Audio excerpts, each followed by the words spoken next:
What's up, my nerds? It's Mrs. Thorson. This is Argo talking about the Constitution in Chapter 3, the actual structure of it, and the principles that underlie the Constitution. Those are what we're looking at first.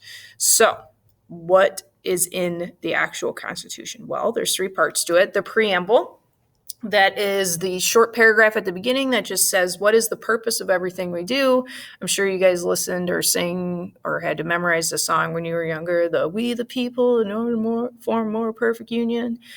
That was terrible, and that wasn't probably the right notes, but you get what I'm saying. They're the right words, at least. The second part of the Constitution are the articles. This is like the meat and potatoes of the Constitution. It sets up the government. The articles, there's 7 of them. The first 3 cover the branches. So the first one talks about the legislative branch. Article 2 talks about the executive branch. Article 3, the judicial. And then there's a few more that we're going to learn about later. When the Constitution passed, that was the only 2 parts to it. Remember when they had the ratification argument with the Federalists and the Anti-Federalists. The Federalists are like, we'll ratify it as long as you add a Bill of Rights. Well, when it was ratified, it was just parts 1 and 2. The Bill of Rights were added later. And that's part 3, the amendments. There's 27 total. The Bill of Rights were passed right away. The last amendment was passed in 1992. And who wrote it? James Madison, which probably sounds strange. He didn't come back as a ghost or anything to write it. He just wrote it that long ago, and it took that long to pass. All right, the next part we're going to talk about are the 6 principles of the Constitution. And if you don't know who that is Mr. Belding from Saved by the Bell, and you really should watch it because it's amazing. All right, so these are the foundations of the Constitution, what our Constitution is built upon. The first one is popular sovereignty. Remember, I taught you about sovereignty in Chapter 1. Sovereignty is the right to rule. Reigning is ruling. And popular doesn't mean cool kids. Popular means people. So who rules? The people rule. And the way that we do that is with voting. I mean, we can do that in lots of different ways, but the number one way we rule is voting because we decide who gets to lead us. If we don't like you, you're gone. If you're awesome, we'll keep you. And even the Constitution starts with the 3 words, we the people. That's us ruling. Also, another principle of the Constitution is limited government. The government can't be all powerful. They can only do what we say they can do. If we don't like them, we get rid of them. If we think what they're doing is wrong, we can protest and we can assemble and we can petition and ask for them to change. And if they don't change, then we'll put someone in office that will make the changes that we want. They aren't all powerful. The Bill of Rights, those rights protect us from the government restraining our rights. It restrains them. It keeps them in check to keep them from not being all powerful, from being a tyrannical dictator, which is what we wanted to get away from in England. The next part is separation of powers.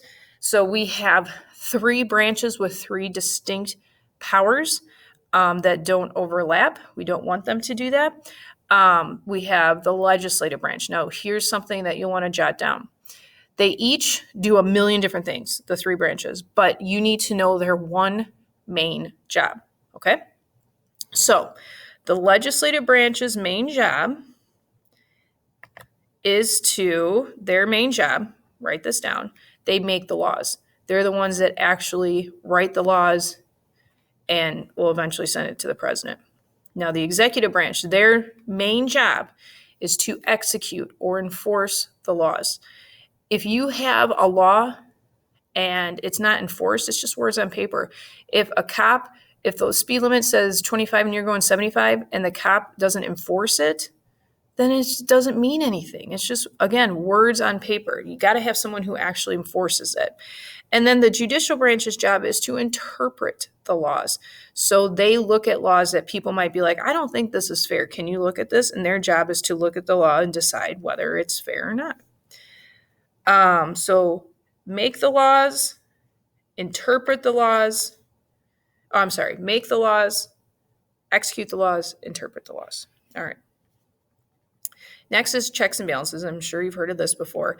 Each branch has certain checks over or restraints over the other 2 branches so they don't become all powerful. There's a gazillion of them, but here's just a few examples. Like, for instance, Congress can override presidential vetoes, but presidents can veto Congress bills. Congress has to approve appointments that the presidents make to like the Supreme Court. And that being said, the president gets to nominate the Supreme Court, so they get to choose the justices. And then the Supreme Court is like the silent killer. They're the ones, Congress can do a million things, the president can do a million things, but then the Supreme Court can just be like, what you're doing is wrong. It's null and void. So they can declare laws unconstitutional, which is known as the fifth principle, judicial review, which the Supreme Court can decide on the constitutionality of law. So if they can declare laws not necessarily illegal, but more unconstitutional, which means it's just null and void. It can't exist anymore. This was a first established. We're going to learn about a lot of court cases in Unit 2, but this is a court case you have to know. This is like a top 5 court case. This was established in Marbury versus Madison. What you need to understand is it was always written down in the Constitution that that's like their sole job is to interpret the Constitution. But Marbury versus Madison actually was like the first time they used that power. It's kind of a boring case of a guy suing another guy because he wanted a job and didn't get it. But in reality, it was the first time the Supreme Court's like, we're going to rule this way and we're deciding this. And people are like, oh, you actually have powers. Crazy.